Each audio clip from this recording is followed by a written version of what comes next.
हिंदसदवन्दियाणं तिहुवणहिदमधुरविसदवकाणम् अन्तातीदगुणाणं नमो जिनाणं जिदभवाणं। कुंदकुंदाचार्य भगवान की जय। पंचास्तिकामध्ये गाथा नंबर 86 झाली होती. 86 संपली की 86 गाथा. काय चाललं होतं त्याच्यामध्ये? धर्मद्रव्याप्रमाणे अधर्मद्रव्य आहे असं सांगितलं होतं. अधर्मद्रव्य कसं आहे? सगळ्या त्या विशेषणांनी सहित आहे. रस, गंध, स्पर्श, वर्णवाला आहे. पण त्या धर्मद्रव्यापेक्षा थोडीशी भिन्नता काय आहे तर स्थितिक्रियेने युक्त असणाऱ्यांसाठी कारणभूत आहे अधर्मद्रव्य. उदाहरण काय दिलं होतं? पुढवीव पृथ्वीप्रमाणे. मग त्याच्यावर अध्यात्म काय सांगितलं होतं? म्हणजे पृथ्वीप्रमाणे म्हणजे काय? जसं पृथ्वी हे सगळ्यांना थांबायला मदत करतीये. कोणाला काय म्हणायचं, आधार घ्यायचं तर ती पृथ्वी जागा देते, किंवा जागा म्हणण्यापेक्षा थांबायसाठी मदत करते पृथ्वी. तसं सांगितलं की इथं पण अधर्मद्रव्य ज्याला इच्छा आहे थांबण्याची गमनपूर्वक, तर त्याच्यासाठी हे अधर्मद्रव्य मदत करतं. काय काय उदाहरणं दिली होती? जसं पृथ्वी, अजून जैसे पृथ्वी ठहरने के लिए निमित्त है, वैसे वृक्ष की छाया. और एक उदाहरण क्या मिला था? आसन. आसन भी ठहरने के लिए ये मदद करने वाला एक निमित्त है सिर्फ. तो इसका जीवन में क्या फ़ायदा बताया था? बाहर कहीं हमें रुकना नहीं है. कहाँ रुकना है? स्वभाव में जिसको स्थिति यानी स्थिर रहना है, तो निश्चय से वीतराग निर्विकल्प स्वसंवेदन ही कारण है. शुद्धात्म स्वरूप में स्थिति के लिए स्वसंवेदन ये उपादान कारण है. और व्यवहार से पुनः अर्हत सिद्ध परमेष्टि गुणस्मरणम च, अरिहंत सिद्ध आदि परमेष्टियों का गुणस्मरण ये व्यवहार से स्थिति में कारण है. कहाँ पर स्थिति में? अपने आत्म स्वभाव में. जिस तरह जीव पुद्गलों को निश्चय से स्थित रहने के लिए उपादान कारण कौन है? स्वयमेव वह द्रव्य. मतलब उस द्रव्य की ही वैसी शक्ति है कि वो अगर गति करना चाहे तो कर सकता है, स्थिति करना चाहे तो वो स्वयं उसका उपादान है. और निमित्त रूप से बहिरंग में यह अधर्मद्रव्य सहकारी कारण है. इतना बताया था. ठीक है, अभी क्या पढ़ते हैं?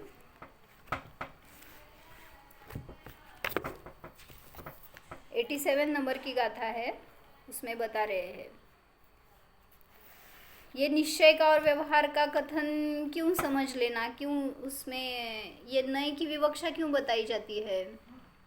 निश्चय से और व्यवहार से वस्तु का ऐसा स्वरूप है, ऐसे दो टाइप से क्यों वर्णन किया जाता है शास्त्र में? सोनल, प्रयोजन क्या उसका?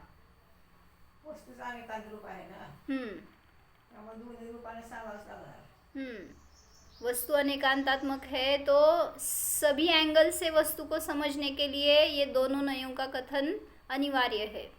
तो वीर सागर महाराज जी ने क्या बताया? निश्चय का कथन क्यों किया? तो वस्तु का स्वरूप जो है वो समझने के लिए. लेकिन अगर वो समझकर किसी ने एकांत कर लिया, मतलब क्या बताया उन्होंने?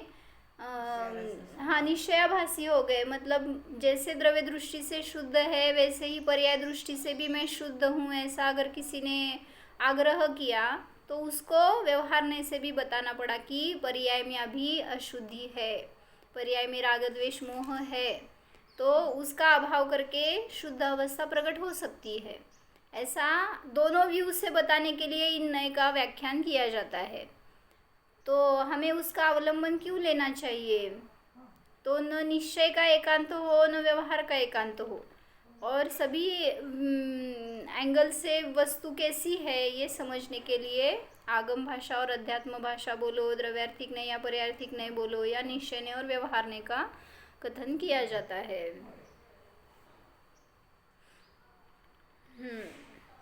मतलब आज बाहर सभी लोग क्या कर रहे हैं, बहुत सारे मत है ऐसे जो निश्चय रूप ही मानते हैं वस्तु को, या ऐसे कोई है जो व्यवहार रूप ही मानते हैं। तो कोई कुछ भी माने, हमें वैसा नहीं मानना है। तो महाराज जी ने क्या उदाहरण बताया कि पिताजी मानते हैं धर्म की बात, मतलब जैसा धर्म का स्वरूप है वैसा पिताजी मानते हैं, और पुत्र क्या करता है, उससे विरुद्ध करता है।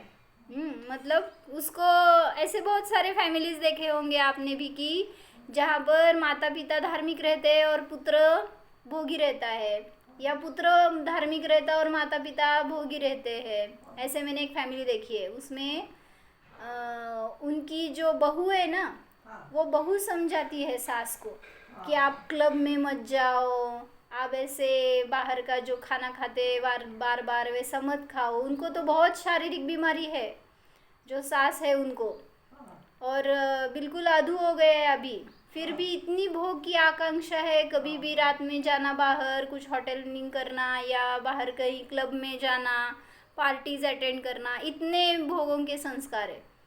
मतलब ऐसे रहता है घर में। अभी वो बहू है, वो उसको धर्म की दृष्टि है, तो वो बताती रहती है कि अभी आपका ये आप अपना उपयोग आपको धर्म में लगाना चाहिए, अपनी आत्मा का चिंतन करने के लिए, परिचय करने के लिए लगाना चाहिए, ऐसा थोड़ा ध्यान करो, स्वाध्याय करो।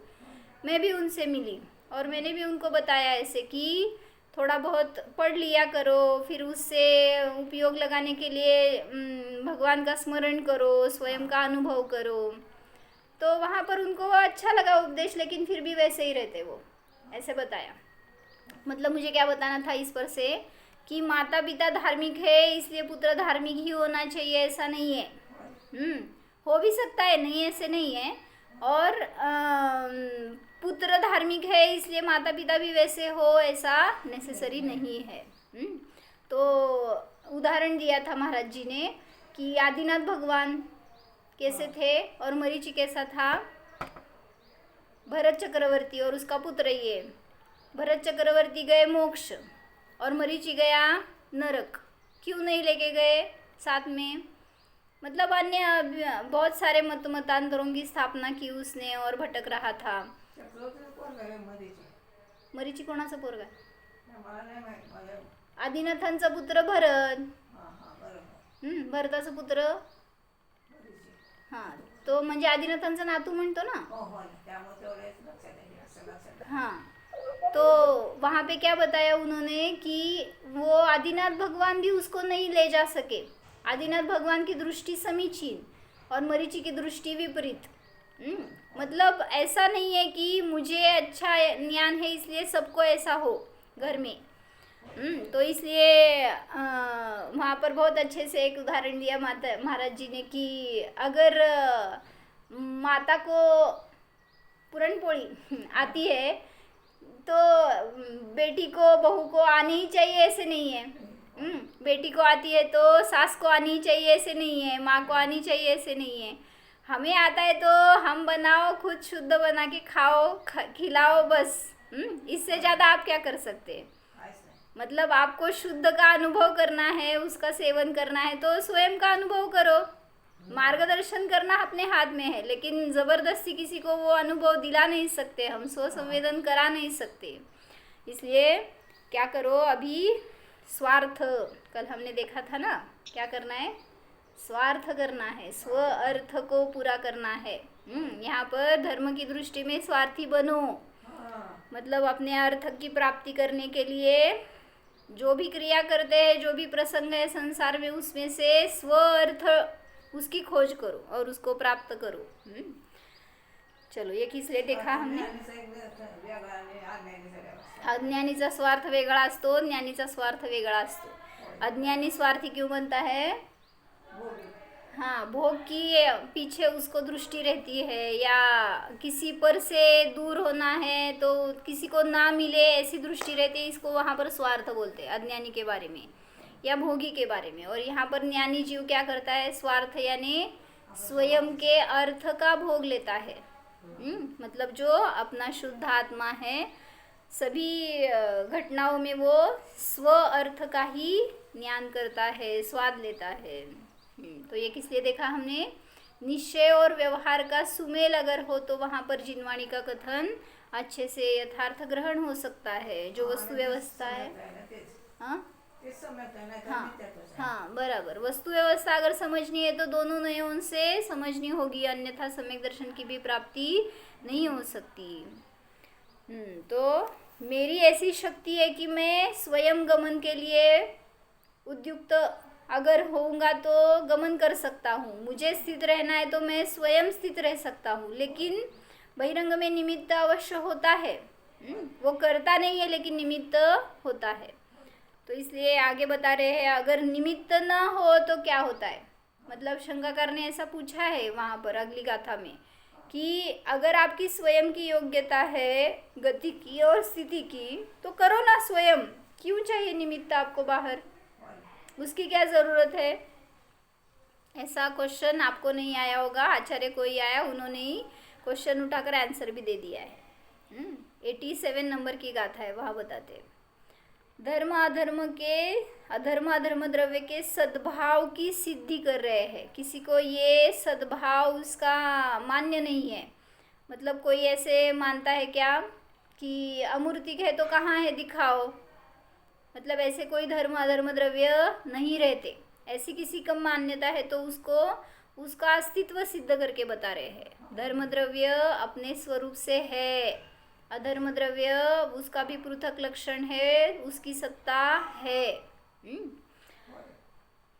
जादो अलोग लोगो जेसिम स्वभाव दो यगमन ठिदी दो वियमया विभत्ता अविभत्ता लोयमेत्ताय। क्या बताया, हाँ 87। कशाचं भ्रष्ट, इथं नाही, इथं भत्त म्हणजे विभक्त, विभक्त अविभक्त, विभक्त म्हणजे भेदरूप आणि अभेदरूप असं सांगतायत। हां, भट्ट म्हणत असताना भ्रष्ट, इथं भत्त विभक्त म्हणजे विभक्त सांगायला लागले। जेसिम सद्भाव दो गमन ठिदी अलोग लोगो जादो, जिसके सद्भाव से गमन और स्थिति होती है, और क्या होता है, अलोग और लोग का विभाग होता है। मतलब किसके सद्भाव से, ऐसा कोई है जिसके सद्भाव से ये होता है, ऐसी सिद्धि कर रहे हैं। किसके सद्भाव से, तो किसी के कोई ऐसा द्रव्य है जिसके सद्भाव से गमन होता है, जिसके सद्भाव से स्थिति होती है, और जिनके सद्भाव से अलोक और लोक का विभाग होता है। ऐसा कौन है, तो ये बताया यहाँ पर धर्म और अधर्म द्रव्य है, उनका अस्तित्व है, इसलिए ये सब कार्य होते हैं। मतलब गमन और स्थिति होती है और लोक और अलोक का विभाग होता है। दो वियमया विभत्ता अविभत्ता लोयमेत्ताय, कैसे है वो दोनों, तो विभक्त है और अविभक्त है। दोनों भी धर्मद्रव्य और अधर्मद्रव्य विभक्त है, किस अपेक्षा से,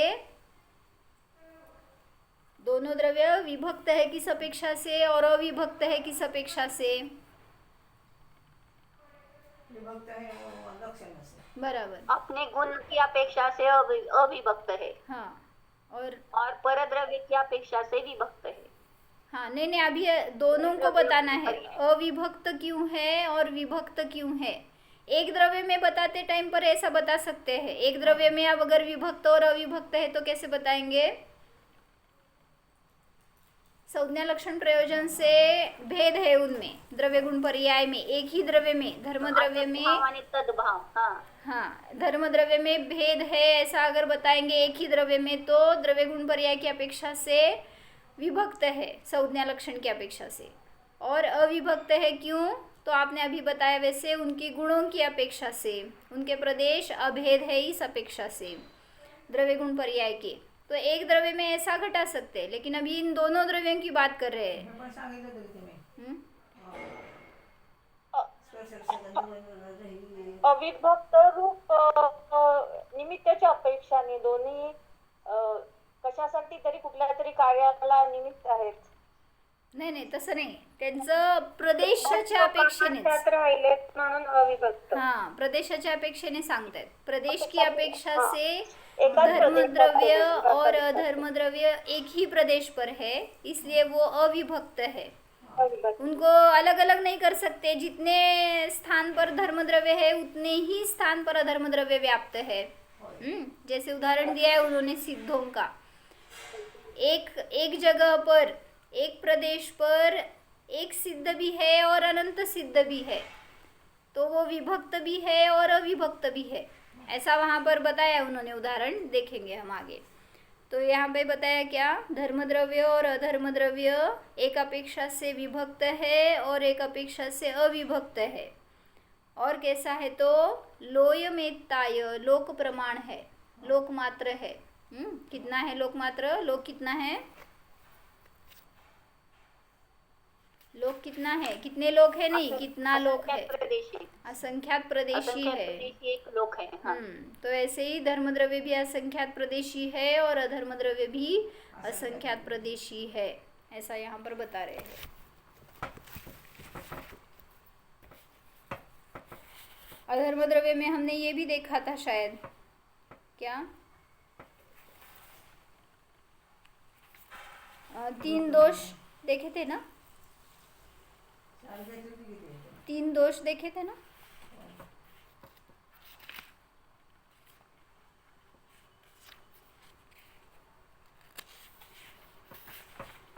ये हो गया था।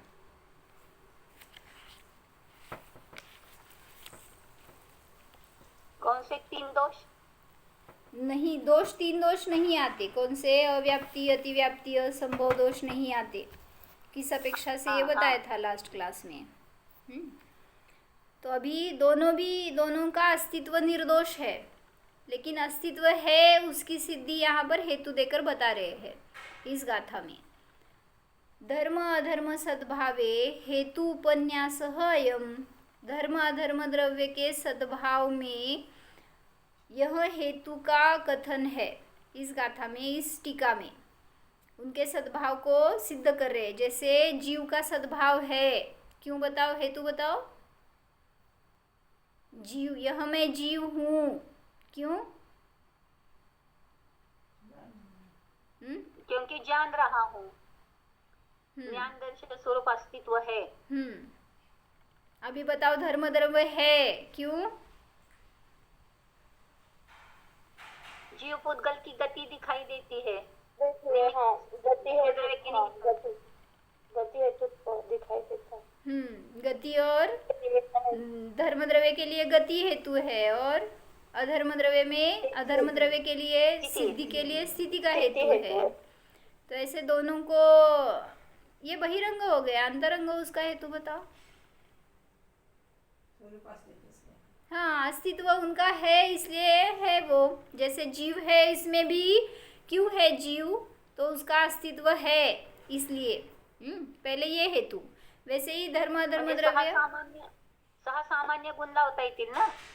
हाँ, लेकिन वो हमें देखने को नहीं मिलते ना, मतलब वो दृष्टिगोचर नहीं है।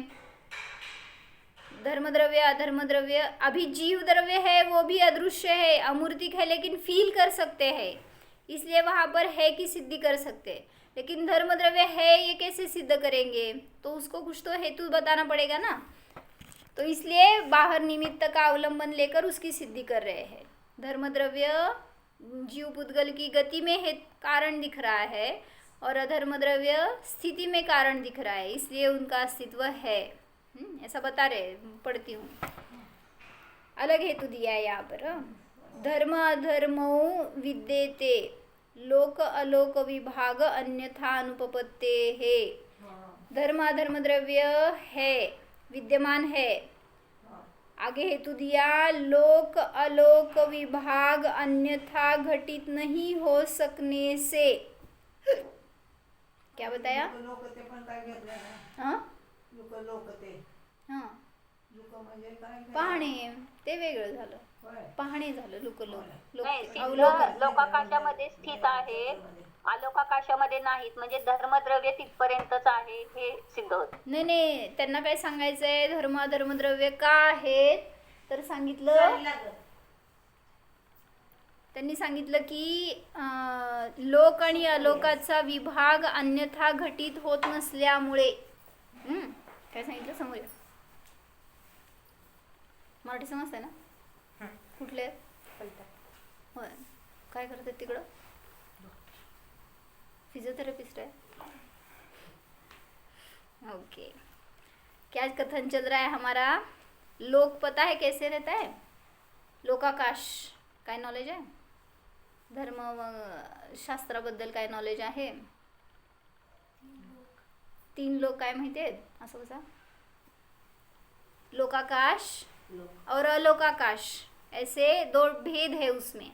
लोकाकाश यानी जिसमें 6 द्रव्य रहते हैं, अलोकाकाश यानी जिसमें सिर्फ जीव रहता है।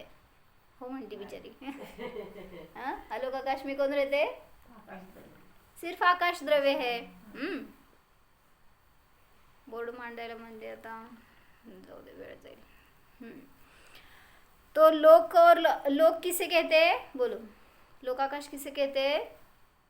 जिसमें 6 द्रव्य रहते हैं उसको लोकाकाश कहते हैं, और जिसमें सिर्फ आकाश द्रव्य है। यानी कैसे बताया, ये पूरा आकाश द्रव्य है, इसमें सिर्फ इस बीच में थोड़ी जगह है, ऐसा इमेजिन करो, वहाँ पर 6 द्रव्य रहते हैं, उसको लोकाकाश कहते हैं। और ये पूरा अलोकाकाश है, मतलब आकाश 2 नहीं है, आकाश एक ही है, लेकिन उसमें क्या किया?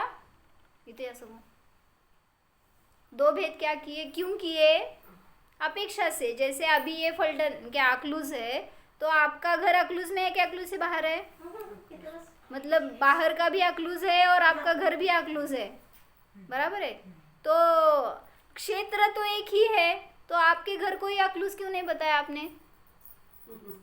मतलब किया ना हमने डिफरेंशिएट करने के लिए। वैसे ही ये लोक यानी क्या? आकाश ही है, लेकिन इतना लोक है जहाँ पर वो रहते हैं 6 द्रव्य। जैसे आप जहाँ पर रहते हैं वो आपका घर बोलते हैं, और जहाँ पर नहीं रहते वो सब स्पेस अलग है हमसे। तो वैसे ही जिसमें 6 द्रव्य है उसको लोक कहते हैं, और उससे बाहर जो है वो अलोक है। क्यों सीखना ये? ऐसे पूछो, क्यों सीखना ये? बोल उत्तर। क्यों पढ़ना ये? लोक आणि अलोक समजून आम्हाला काय फायदा? का शिकायचं? मला सुखी व्हायचंय तर वस्तू व्यवस्था समजून घ्यावी लागेल, नाहीतर मग ते संकलेश परिणाम होते। वस्तूची स्वतंत्र स्वाधीन अवस्था समजली नाही तर बर, सुखी होण्यासाठी समजून घ्यायचंय मी हा. कोण आहे। म्हणजे काय सांगितलं? सगळी वस्तू व्यवस्था पहिल्यांदा सांगून ठेवली, आणि मग त्यातून प्रयोजन सांगणार काय? मी म्हणजे ते नाही आहे, मी म्हणजे स्वतंत्र जीव आहे। मग कुठं कुठं फिरायचं आपल्याला? कुठं? फिलिपिन्स, साऊथ एशिया, होय। काय करायचं तिथं? इथं नाही आपल्याजवळ आहे, होय। ओके, तर म्हणजे आपल्याला काय वाटतंय? नागपूरला फिरावं, कुठं जंगलात फिरावं। जंगलात फिरल्यावर काय काय दिसलं सांग?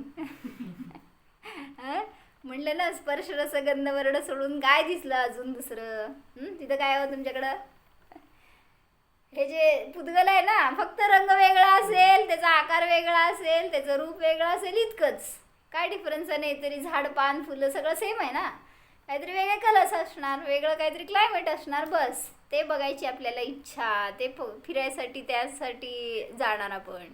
आणि माहिती का, त्या जंगलमध्ये बहुतेक तिथं काय झू टाईप आहे ना, म्हणजे काय म्हणायचं, एक पॅक जंगल आहे, नाही नुसतं जंगल आहे, आणि मग पशु असतील की तिथं? मग ते स्वैर असतात का? आणि मग ते कोण नसतं का त्यांच्याकडं रेग्युलेशनला? काय नाहीत करत, शांत असते। असं कसं काय? शांत स्वभावी पशु असतात म्हणजे आपण काय करायचं? सारखं तिथं असं त्यांना पण आता सवय आहे ना, बघायला येतात लोक वगैरे त्यामुळे. बर, कुठले कुठले पशु बघितले? किती आनंद आला? हं? काय चिंतन केलं? वाघ दिसला, काय चिंतन केलं? काय चिंतन करायचं वाघ दिसल्यावर? जयश्री काकी सांगा. वाघ बघून आले ते. अशी पर्याय कोणत्या विचारामुळे मिळाली? वेगळ्या गतीचा आहे, मी वेगळ्या गतीचा आहे. आपले विचार बदलण्याचे आपल्याला हे होतं ना. वाघ हे त्याची पर्यायाचे नाव आहे, तो सुद्धा जीवच आहे, हा. जीवाच्या अपेक्षेने समान आहे. म्हणजे त्याची पर्याय बघा की आज असं आहे की त्याचं स्वतःचं दुःख आहे आणि ते दुःख बघायला सगळे येत आहेत त्याच्याजवळ. दुःखी आहे का सुखी होता तो? सुखी होता. म्हणजे कुठल्याही पर्याय कधीतरी असू. आपण पण असंच बनून आलोय. आता उद्या ते माणूस होणार, तुम्ही वाघ होणार, तुम्हाला बघायला ते येणार. हं? म्हणजे आपण आपण याचं तसं असू, तेव्हा आता मिळालेले पर्याय आहे त्याचा मॅक्झिमम उपयोग करून घ्यावा. परत शिका पुढची पर्याय त्याच्यात काय माहिती काय मिळणार आणि किती कल्याण करू शकतो. होय ना, असं तुम्ही मला सांगायचं, मी तुम्हाला सांगायचं. काय हो, तिकडे बघायलाच जायचं नाही, एवढा विचार असेल तर कशाला बघायला जायचं. होय, बरोबर आहे. काय बघायला जाऊ नका कुठं काय. म्हणजे त्या तिर्यंच्यांचं दुःख इतकं आहे की त्यांना जरी मोकळं सोडलं तरी दुःख आहे आणि बंदिस्त असले तरी दुःख आहे. मग काल परवा एक असंच मी बघितलं होतं, व्हिडिओ आला होता की एक फार्म हाऊस असेल बहुतेक, आणि म्हणजे रात्रीचा समय असल्यामुळं काय कळलं नाही. त्या घरामध्ये एक कुत्रा होता आणि त्या कुत्र्याला पिल्लं होती आणि ते कुत्रा आपलं थोडंसं उंचावर कुठंतरी असं माळा टाईप ठिकाणी त्या पिल्लाला ठेवून तिथं बसलं होतं. घरामध्ये ओपन फार्म हाऊस म्हणलं काय तिथं असणार आहे रक्षणाला. आणि नेमकं ते त्याला आहट आली आणि तिथं काहीतरी चित्ता होता का बिबट्या होता असं काहीतरी ते आलं होतं आणि हा भुंकायला लागला कुत्रा. का भुंकतोय? एकतर त्याला स्वतःचं रक्षण करायचं होतं, पिल्लांचं रक्षण करायचं होतं, परत ते कोणाचं तरी मालक असेल त्याचं कोणीतरी, त्याचं रक्षण करायचं होतं. पण झालं काय, ते भुंकल्यामुळं त्या बिबट्याला कळलं की हे इथं आहे आणि ते त्याच्याकडं गेलं, कुत्र्याकडं. ॲक्च्युली त्याला त्याच्या जीवाची पण रिस्क होतीच की, पण ते भुंकून जागा करण्याचा प्रयत्न करत असतं सगळ्यांना. पण तोपर्यंत टाईम पाहिजे की कुत्रा भुंकल्यावर कधी उठता हो तुम्ही? ते कुत्रा भुंकू दे, ते कोंबडा ओरडू दे, नंतर काय होऊ दे, चिमण्या चिवचिव करू दे, ते ओरडून बिचारं गोळा करत होतं. पण ते आलं जवळ त्या कुत्र्याला पकडणार तर त्याला पिल्लं दिसली आणि त्याने त्यातल्या एका पिल्लाला उचललं. कसं वाचवणार हो? फक्त ते ओरडत राहिलं कुत्रं. काय करणार? कसं रक्षण करणार? म्हणजे किती भयंकर त्यांची परिस्थिती. एकतर स्वतःचं पिल्लू चाललं ह्याचं दुःख, त्याला वाचवता येत नाही ह्याचं दुःख. म्हणजे अशा अनेक पर्यायात आपण जाऊन आलो. ऐसे बहुत प्रकार के दुःख हमने सांगितले ते वाघ सिंहाचं मरण असतं ना, आता मरणाचं खूप दुःख आहे. होय. सिंह कसं मरतो माहिती आहे का? मागं घेतलं होतं एकदा मी. वाघ सिंहाला तर मरणाचं भयंकर दुःख असतं. म्हणजे सिंह तर आत्महत्या करतो सांगितलं का? त्याला भूक सहन होत नहीं. उसके जो दांत होते हैं ना, जब उनकी शक्ति कम हो जाती है, वो किसी का शिकार नहीं कर सकते, उनके नाखून कट हो जाते हैं, कैसे शिकार करें? उतने ही तो अवयव है जिससे वो शिकार करते हैं.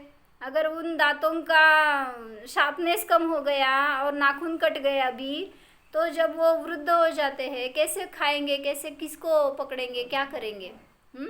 तो उनकी भूख शमन नहीं होती और बाद में उनको पेट में इतनी तकलीफ होती है या सिकुड़ जाते हैं पूरे इंटेस्टाइन्स आदि, और इसलिए मरने की राह देखता है वो, कब मुझे मरण आता है. ऐसे उनके पूरा सिर्फ स्केलेटन रह जाता है, इतना बुरी हालत होती है उनकी.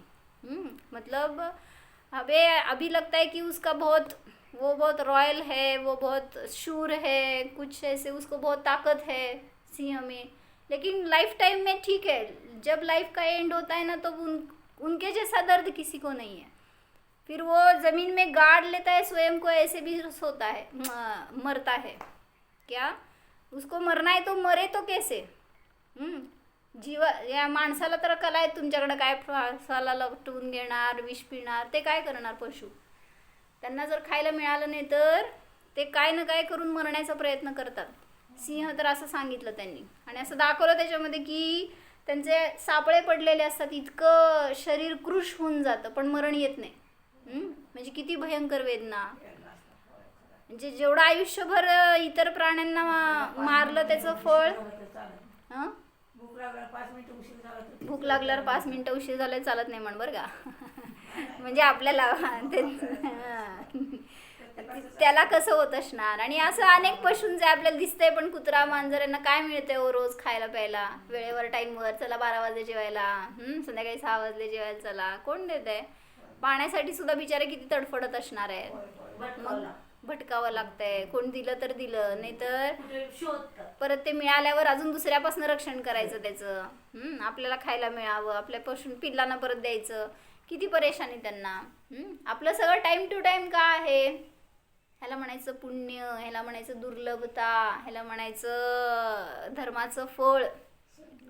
हां, ही संधी आहे. सगळं मिळालंय अनुकूल, तर आपल्याला त्याचा उपयोग आपण धर्मासाठी करा. तिथं काय करतो धर्म आहे. कुठं राहता, रूमवर का घर आहे कोणाचं. तिथे जाऊ शकतो का, आहेत का मंदिर वगैरे. काय नाही, असल्या ठिकाणी जायचंच नाही मग आपल्याला, जिथं देव नाही, गुरु नाही, शास्त्र नाही. किती फायदा आपल्याला. मिळालं आपल्याला दुर्लभतेने सगळं, तर त्याचा वापर ह्याच्यासाठी करा. ठीक आहे, नाही आहे आपण तिथं जाणारच आहे, तर आपल्यामध्ये जिवंत ठेवा. जेवढं आपण करू शकतो तेवढं करायचं. किती करतो. स्वाध्याय, ध्यान, दान, काय काय व्रत, नियम, उपवास. थांब जरा लग्न होऊ दे म्हणणार. म्हणजे सगळं करून झालंय, काय नाही केलं असं नाही आहे आपण, पण तरी अजून स्वतःला जाणलं नाही. जाणलं नाही, ओळखलं नाही की आपल्याला काय भाव मिळालाय, याच्यातून आपल्याला काय पुरुषार्थ करायला पाहिजे. सावधान होऊन करायलाच मी म्हणते हो आपण. मी म्हणजे मी असं ज्ञानमय मी मानतच नाही आपण. बरोबर आहे. त्यामुळे मला भूक लागते, कुठं काय चांगलं पाहिजे, झोपायला चांगलं पाहिजे. बरोबर. सगळं शरीराची चिंता दिवस रात्र. मी म्हणजे तुमचं नाव काय. जीव. आता काय रियानी मी जीव आहे हे जाणं, तर आपलं अस्तित्व आपल्याला समजणार. हे शरीर आहे हो रिया, म्हणजे त्यातून बाहेर पडणार ना मी. कधी ना कधी संपणार आहे हे आयुष्य, पण मी संपणार नाही आहे. मग तो न संपणारा मी आहे. त्याची अनुभूती करा, तर सगळे दुःख हे काय भूक, तहान किंवा काय पर्यायाच्या निमित्तात असलेल्या सगळ्या दुःखांपासून मुक्त होऊ शकतो. काय म्हणत होता का. मी जाणायचंय फक्त. मी स्वतःला जाणायचं म्हणजे मी सारखीच आपल्याला जाणीव असते. फक्त ज्ञानमय मी जाणायचं. फक्त निर्णय करायचा आपल्याला. त्या मीला आपण कधी बघत नाही, बाकी सगळ्याला बघतो. मग काल परवा घेतलं होतं ना असं आम्ही. आरशात बघता का नाही हो. आरशाला बघता का नाही बघत. आरशाला बघता का नाही रोज. म्हटले आरशाला बघतच नाही. चष्म्याला बघता का नाही हो. बघा की एकदा. कसं बघायचं डोळ्यावर असताना. म्हटलं चष्म्याला बघत नाही, आपल्या डोळ्याला बघता का हो. जेव्हा आरशात बघता तेव्हा डोळ्याला बघता का तुमच्या. आपल्या जिभेची टेस्ट घ्या बघू कशी आहे. कधी घेतली आहे का. म्हटले जे आहे ना सहज, त्याचा कधीच अनुभव करत नाही. आणि जे असहज आहे, जे अवघड आहे, त्याचं सगळ्या मागं आपण धडपडतोय. म्हणजे करायला पाहिजे आपला पुरुषार्थ स्वतःमध्ये करायला पाहिजे. मग काल मी तेच घेतलं संध्याकाळी. काय केलं आपण, त्या ज्ञानाने बाहेरचं सगळं नॉलेज ॲक्वायर करायचा प्रयत्न करतो. जे काय जनरल नॉलेज मिळवता, जे काय आपलं सगळ्या शरीरशास्त्राचं ज्ञान मिळवता. MBBS मध्ये काय शिकवते. शरीर शिकवतात का आत्मा. काय हो काय शिकवत असतात. शरीर शिकवतात ना. मग शरीराला शिकायचं का आत्म्याला हो. मी म्हणजे तर आत्मा आहे. मग आमच्याकडे या, मी आत्मा शिकवतो. कुठं जायचं. पहिला शरीरात जाऊ देत, मग आत्म्यात यायचं का. म्हणजे शरीर तर आपलं साथ देणारं नाही आहे. शरीर म्हणजे त्याचं कार्य करणार आहे, ते म्हणजे मी नाही आहे. मग मी कोण आहे हे समजण्यासाठी देवशास्त्र गुरूंच्या शरण यावं लागतं. नाहीतर बाहेरच्यांच्या शरण जाणार तर माताजी सांगतात की, म्हटले कुठल्या शाळेमध्ये असं शिकवत नाहीत प्रोफेसर की मी शरीर नाही आहे, मी जीव आहे, मी आत्मा आहे, असं शिकवतात का. बहुतेक शिकवत असतील MBBS मध्ये. हे मेलेलं आहे म्हणजे ते मेलेलं आहे म्हणजेच काय, त्यातनं गेलाय निघून तो जीव. आणि तुम्हाला शिकवतात ते शरीर मेलेलं. त्या मेलेल्याला काय करायचं.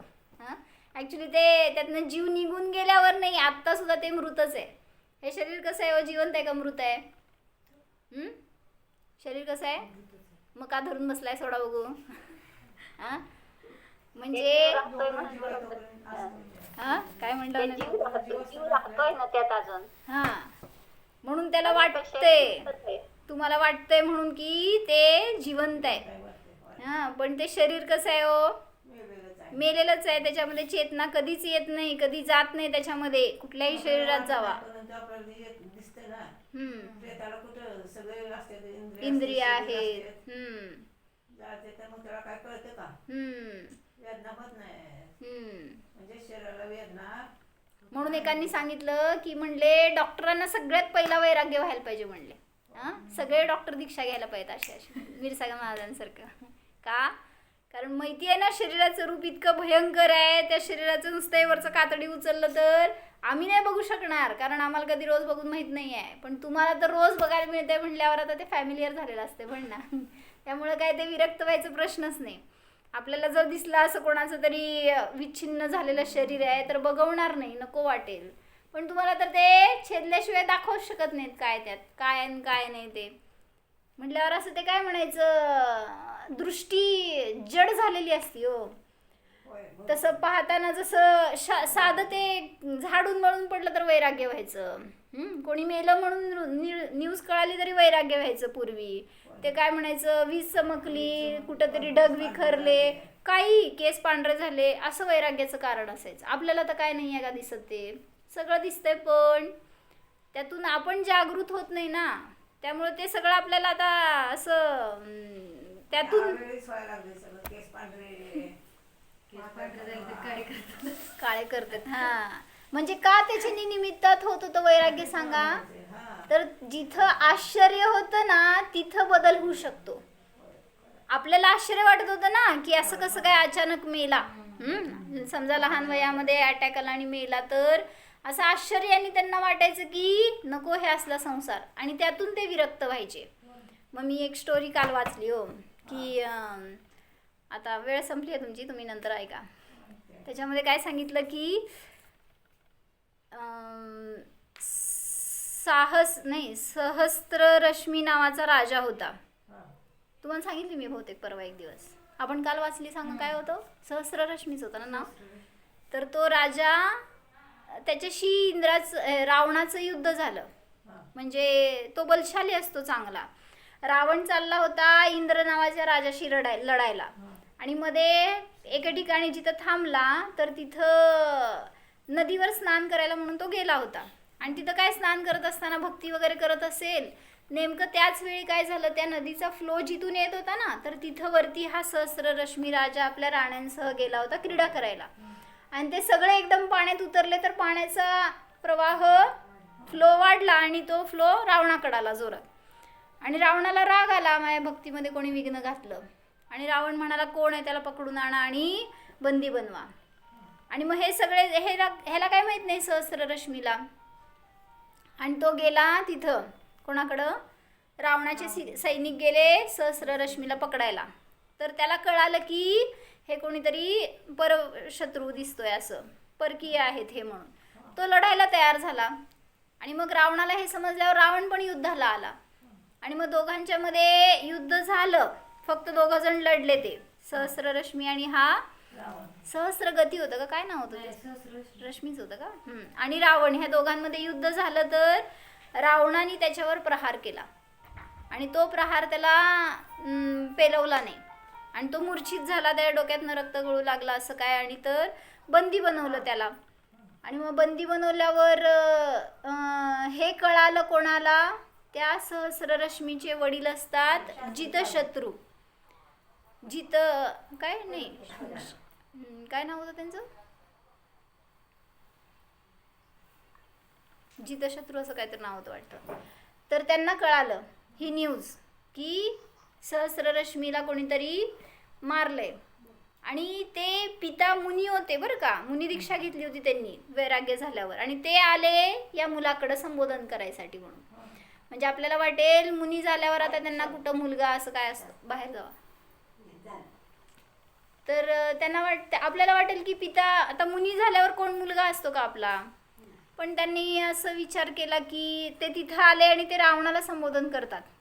काय म्हणले की याच प्रसंगाच्या निमित्तात सहस्ररश्मीला वैराग्य होणार आहे आणि तो मुनी दीक्षा घेणार आहे म्हटल्यावर तुझे उपकार आहेत अनंत, असं तो रावणाला समजवायला आला. म्हणजे तो बंदी होता ना सहस्ररश्मी त्याच्याकडं. फक्त त्याला सांगितलं रावणाला की तो विरक्त होऊन दीक्षा घेणार आहे, एवढंच मुनींनी सांगितलं आणि ते निघून गेले. आता रावणाला असं खेद वाटायला की आपण असं का केलं मग, म्हणजे त्याला काय म्हणायचं, त्याला दुःखी काय जखमी केलं, त्याला बंदी केलं, आपण असं का केलं असं त्याला वाटायला लागलं. आणि हा होशमध्ये आला सहस्ररश्मी आणि त्याला कळाली ही न्यूज की असं मुनिराजांनी येऊन सांगून गेलेत म्हटल्यावर. मग हा ऑफर देतो रावण, काय म्हणतो की तुझ्यासारखा बलाढ्य मी आजपर्यंत नाही बघितला, तू माझ्याशी फ्रेंडशिप कर, आपण दोघं मिळून त्या इंद्रराजाला जिंकू, त्याच्यावर युद्ध करायचं आहे तर तू मला त्याच्यामध्ये सहकार्य कर. आणि परत म्हणतो की माझ्या भाचीचं तुझ्याशी लग्न करून देतो, सगळे ऑफर्स. आता सहस्ररश्मीला वैराग्य झालेलं. तो म्हणाला इतकं जर क्षणिक आहे वैभव, इतकं क्षणिक जर देह आहे, आपला आयु आहे, जीवन आहे, तर मला आता कशामध्ये अडकायचं नाही. इतकी सहज त्यांनी त्याची वैराग्याची भूमिका आणि त्यांनी दीक्षा घेण्यासाठी म्हणून निघाला. रावण अडवतो, अरे दीक्षा म्हणजे म्हाताऱ्यांचं काम आहे, तुझं काम नाही आहे, तू तर इतका बलाढ्य आहेस, इतका शूरवीर आहेस. म्हटले भोग अजून अजून राज्य कर, अजून जीवन बघ कसं आहे आयुष्य. तो म्हणाला की जे बघितलं ते भरपूर आहे, आता ह्याच्या पुढं मला बघायची इच्छा म्हण, मला आता काय ह्याच्या पुढं बघायचं नाहीच. सगळं भोगून झालं, आता मला काही भोगायची इच्छा नाही. आणि तो दीक्षा घेऊन निघून जातो. म्हणजे कशासाठी सांगितलं, हे सगळं भोगून झालं, हे शरीर आपल्याला भोगाचं स्थान नाही आहे, हे जीवन हे संसार भोगाचं स्थान नाही आहे. आपलं स्थान कुठं आहे, आपल्यामध्ये आहे. त्या स्वतःचा आपण भोग घेतला नाही आजपर्यंत म्हणून दुःखी राहिलोय. म्हणून एकदा स्वतःचा भोग घ्या, अनुभव घ्या, काय मी आहे हे जाणा, त्याच्याबरोबर सगळं करा की चालतंय, पण ती अनुभूती असेल ना तर सुरक्षित आहे संसारात, नाहीतर आपण पण जंगलात जाऊन पडणार. म्हणून जर कुठल्या अन्य पर्यायात भटकायचं नसेल तर आपल्या आत्म्यात स्थान मिळवा, जाणा. ओम जाणा. शरीरापासून भिन्न निज जीव जाणा. मी तर आत्मा आहे, निर्जीव देह नाहीच.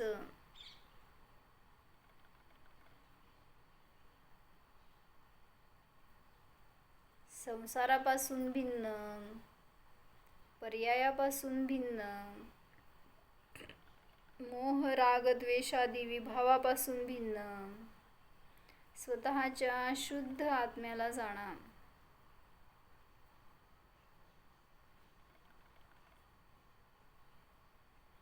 मी मनुष्य नाही, तिर्यंच नाही, मी तर जीव आहे.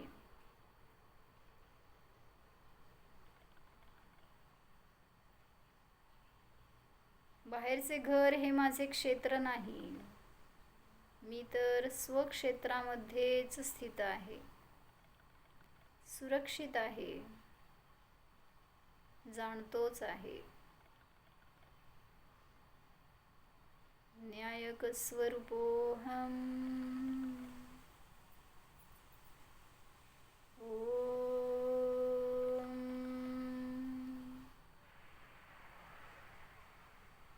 विसर्जन. नमो